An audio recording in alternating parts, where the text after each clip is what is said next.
Hi, everyone. I'm David from the podcast team at I-Fal. Welcome back to our little coffee chat in English. Today I have 5 short news stories, each one in simple English. I'll give you a quick summary and a friendly comment. Let's get started. First story. A media mistake. A writer said that firing a popular TV producer, Moria Asraf, would be the first big mistake of her new boss, Asaf Rappaport.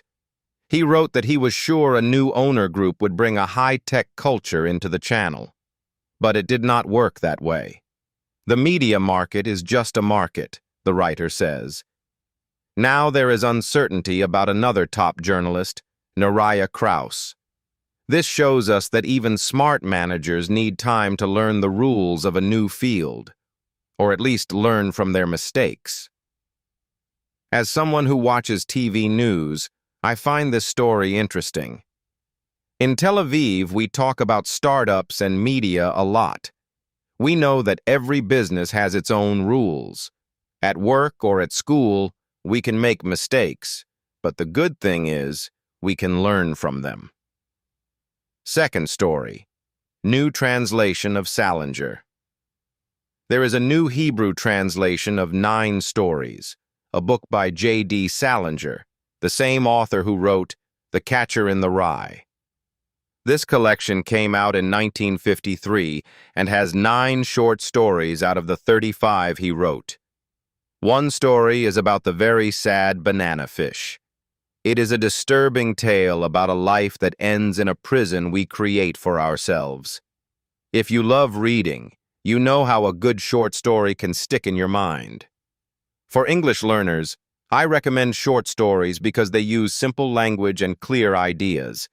And when you read a translated book, you can compare the words in Hebrew and in English.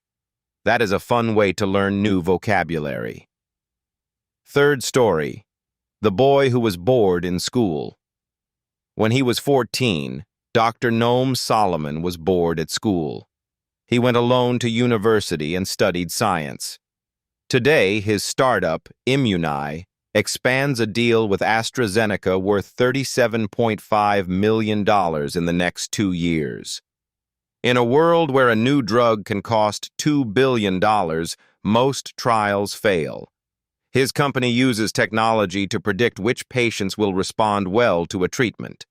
This way, we can save time and money. I like this story because it shows how curiosity can lead to big success.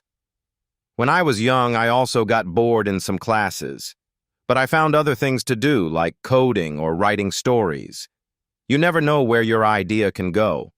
If you have a problem or a question, try to solve it in a new way. Who knows? Maybe one day you will sign a $1 million deal too. Fourth story. A lucky reservist wins the lottery. A man in his 30s, who serves today in the Army Reserves, won 15 million shekels in the national lottery.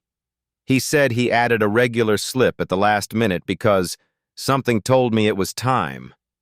2 weeks after the draw, a team from the lottery company came to his home to give him the prize.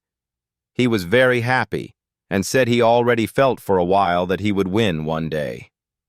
We all like to dream about winning money, right?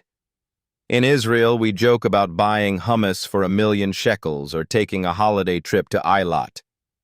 Talking about money and luck can be a fun way to use English words like chance, ticket, prize, and winner. Next time you play the lottery, you can practice these words with your friends. Fifth story. Rising dairy prices. If you shopped for milk or cheese before the holiday of Shavuot, you probably felt shock at the price. Even people who are used to high costs see these jumps and wonder what is happening. Experts say that the big rise in dairy prices shows a deep problem in our food chain. It's not just a small change. Production and distribution costs have increased, and this hits our table when we buy basic products.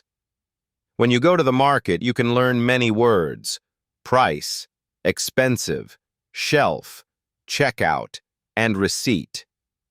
You can also practice asking questions in English like, "How much does this cost?" or "Is there a sale today?" Talking about food is always a good way to learn practical vocabulary. That's it for today. I hope these stories helped you practice English and learn a few new words. I really enjoyed helping you learn some English today. Don't forget to check the I-Fal app for more lessons. Only 20 shekels per lesson. See you next time, and have a great day.